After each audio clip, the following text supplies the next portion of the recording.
of our series on the 100 black inventions that changed the world. In history, there are some amazing inventions and inventors whose stories have been left out. Imagine everyday things like pencils and elevators. Did you know black inventors made them better? In the previous episodes on this series, we've talked about how Frederick McKinley Jones made it possible to keep food fresh while traveling, so we can eat tasty fruits and veggies from far away. And Lewis Latimer, another brilliant mind, helped make phones work and created better light bulbs. He connected people with his inventions and brought light to our streets. However, there are many more black inventions that barely make the current-day curriculum or are even spoken about. We'll learn about these amazing inventors and their invention, their stories, and how their ideas changed the world. These inventors may not have been famous, but their inventions are a big part of our lives.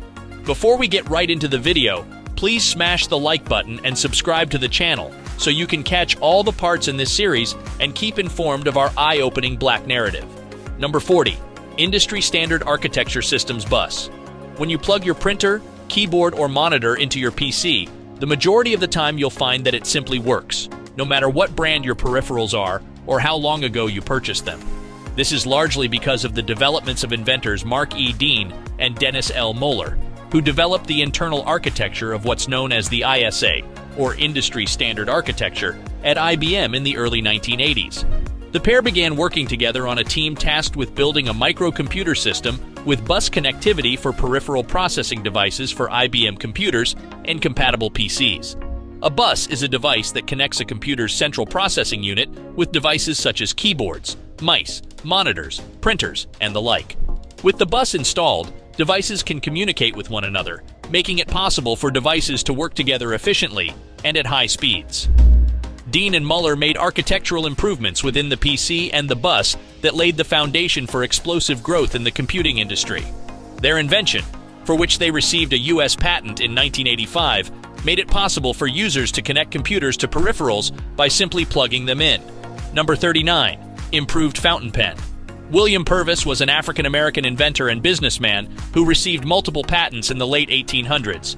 He is known to have patented an improvement to the early design of fountain pens in 1890. Before his invention, fountain pens did not have an onboard ink reservoir and required a separate ink bottle. Purvis's design included a small ink storage inside the pen, allowing for even ink distribution onto the writing medium. According to Purvis, his updated design of the fountain pen was intended to provide a simple, durable, and cheaper construction so the pen could be carried in someone's pocket. Purvis set an elastic tube between the pen nib and the ink reservoir, enabling the tube to return the excess ink to the reservoir. After this improvement, the new pen could evenly distribute the ink when being used.